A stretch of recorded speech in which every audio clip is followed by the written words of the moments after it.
going to be talking about ancient China. Let's first start with the geography.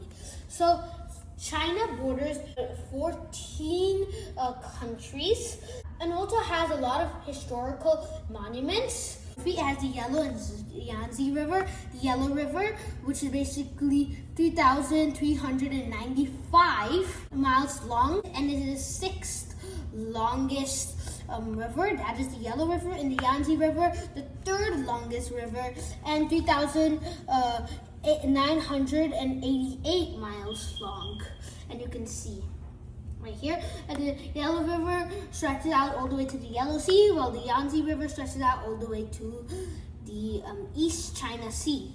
Also, China borders the Yellow Sea, the South China Sea, the Pacific Ocean, and the East China Sea, and also has the Tibet, the Himalayas Mountains, the Plateau of Tibet, the Gobi Desert, some part of the Gobi Desert, and the Taklamakan Desert, and many other mountains and rivers. But the Yellow and the Yangtze are the two main rivers. So now let's go to early China settlement. Early China settlers. So some people decided to settle between the Yellow and the Yangtze River located in China. So they were settling between, growing with lots of crops. The most famous crop was rice. They raised cattle, silkworms, and they defended themselves from barbarians and invaders. They also learned how to build ships. And just like Egypt and Mesopotamia, because Egypt found its way with the Nile River, while Mesopotamia used the Tigris and the Euphrates River, and India used the Indus Valley River. And just like that, China used the Yellow and the Yangtze River. That's how the early Chinese settlers settled near the river and learned how to grow crops, make weapons, and raise cattle. Now let's move on to 2006 BC. The leader, the Huangdi, silk was invented. So Huangdi was not an emperor or anything. He was just a leader of some towns or cities. He taught other people how to cure illness. Also, he discovered medicine and built canals. But his wife discovered something which is extremely used even today: silk.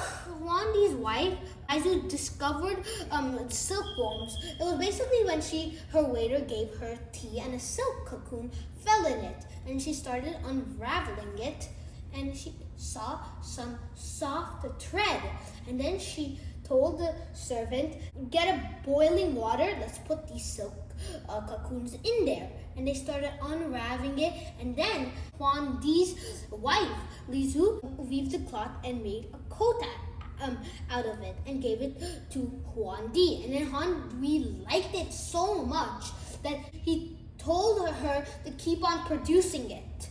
And they started to make silk clothes. But then they said that only the royal families should know about these, no one else. And they kept it a secret how to make it. So, and then between 2000 to 1600 BC, the Xia dynasty was the first Chinese dynasty. So what does dynasty mean? Basically, dynasty means one family and their descendants keep on ruling. But sometimes some people might overthrow them and then start a new dynasty.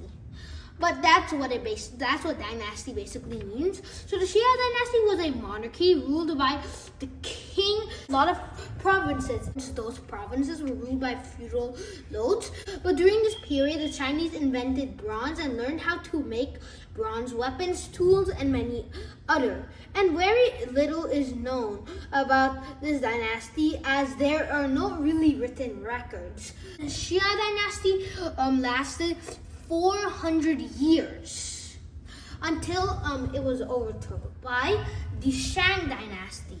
1600 to 1045 BC in the Shang dynasty, bronze tools and pictograms.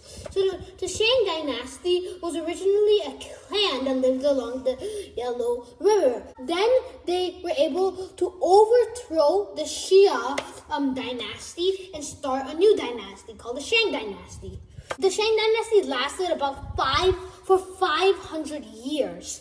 That's a really long time, actually. And also the warlords ruled areas of lands but owned alliance to the king and provided soldiers during times of war. It's kind of like feudalism, like we talked. And the government collected taxes from the people. Usually these taxes would be grains of rice or other crops. They began to use bronze tools, and these didn't rot like wooden tools. But after some time, they were able to make the first Chinese writing, a pictogram.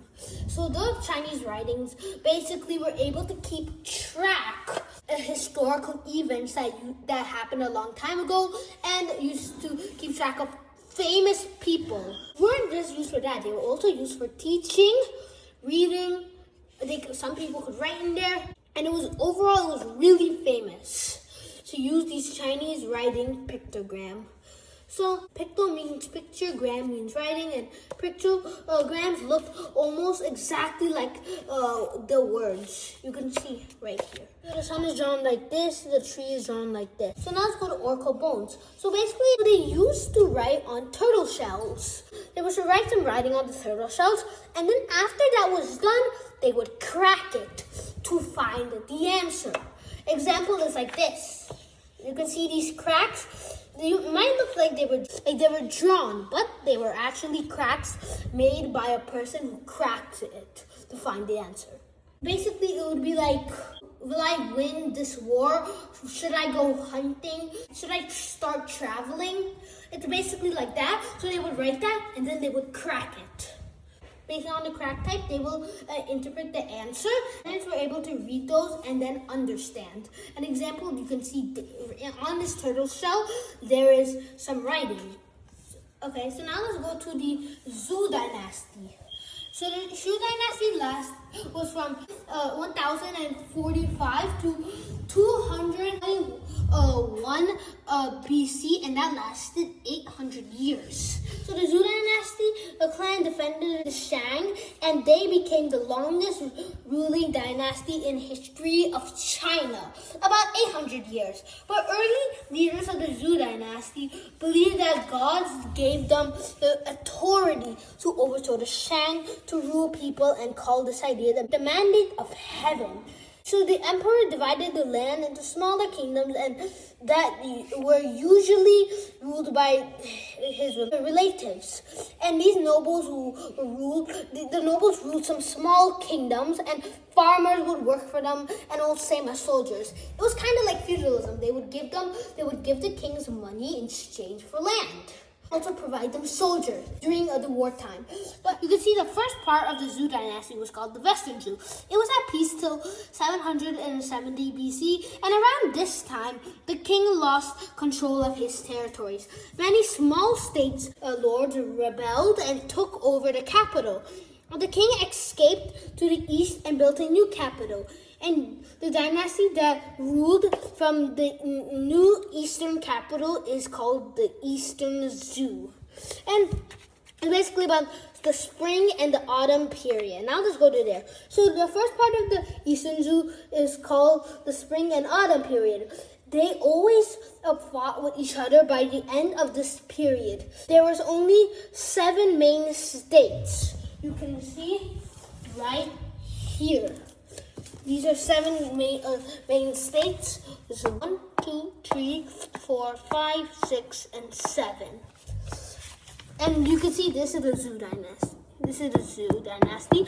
And look how, so they lost their western front. And after some time, they kind of did lose some parts of their eastern front too. Now they became into 7 different states. And the king lost all the control.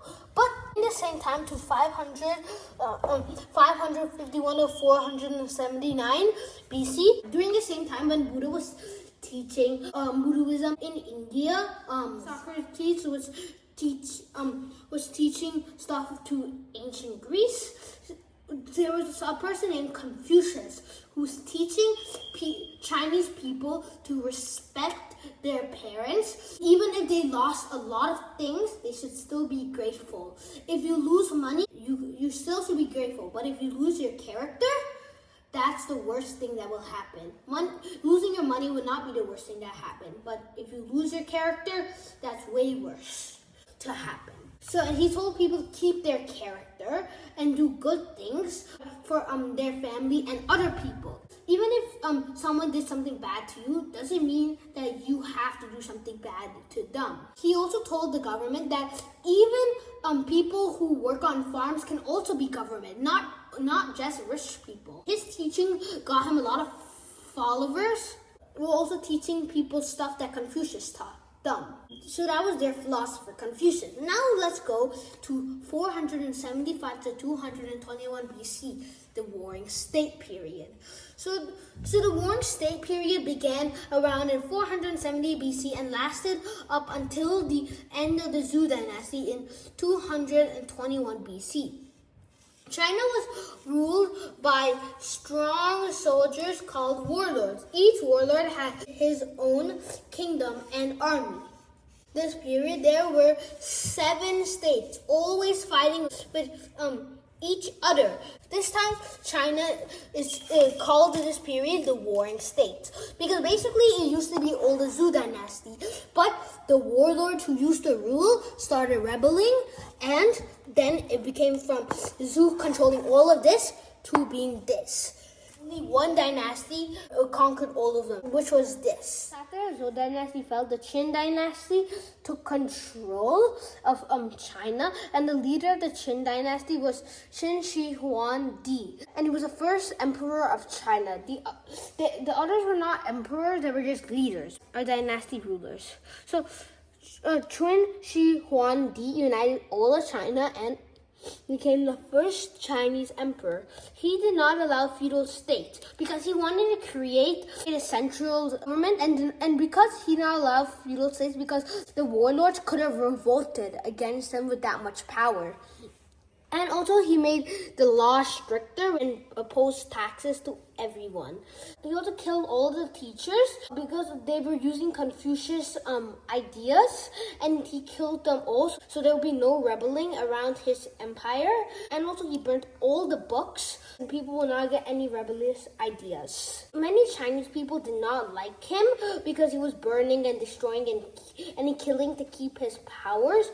But they couldn't do anything because he had so much power. And even though this dynasty only lasted 25 years, he did do some great accomplishments. He was able to build straight roads for people and soldiers to travel. He made the Great Wall of China to keep barbarians and invaders away, like the Mongols. And he standardized the currency.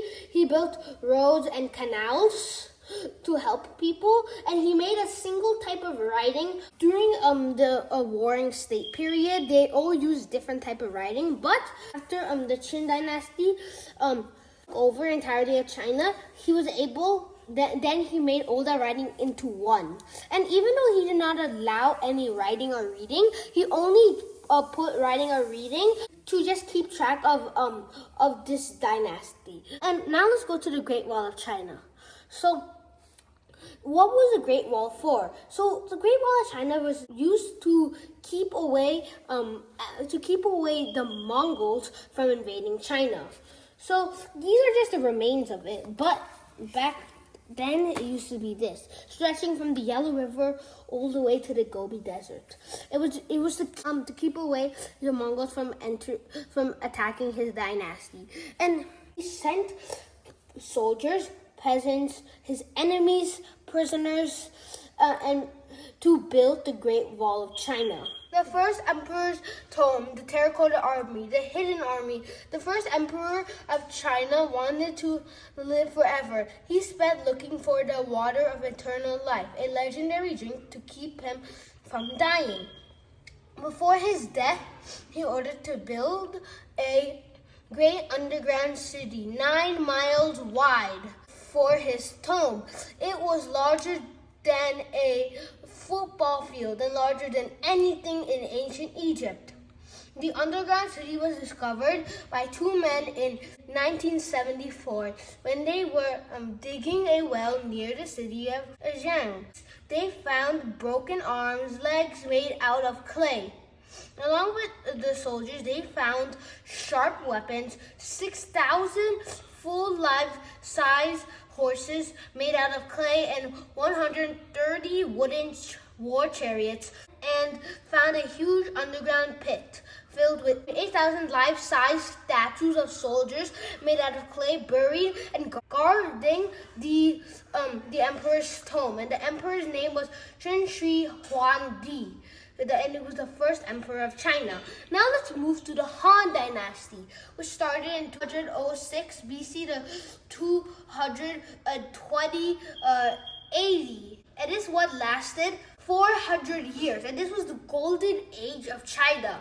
So, as we talked about in there, silk was invented. And a lot of people from Europe, Middle East, Africa, India, and many other countries wanted to have silk to wear. So they went to China to get the silk. And there was something called the Silk Road, which made it easier for travelers to get silk.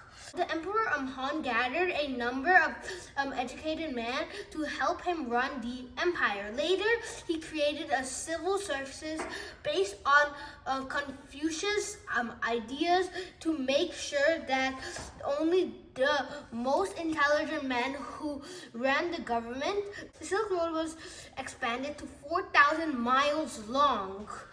And in the Silk Road, it wasn't only to get stuff from China. It also used to get gold, precious stones from Africa, scent from Arabia, and spices from India. And also paper, because paper was first made in China. So China invented paper made with fibers such as bamboo and tree bark.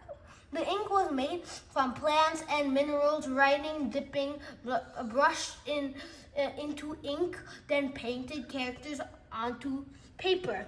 Chinese calligraphy. The emperor wanted the same writing to be used throughout China, so he called it the calligraphy. And it was a special type of writing that the Chinese used to write books. The painting in each Chinese character took a long time.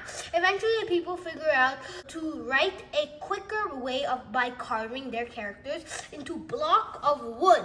And calligraphies filled the characters with ink and pressed it down on the paper. And this process is called printing. And this is printing. So they would basically just write it, put some ink on it, and then they would put it on the paper. They also were the first one to invent fireworks. You can see right here. This is Ancient China by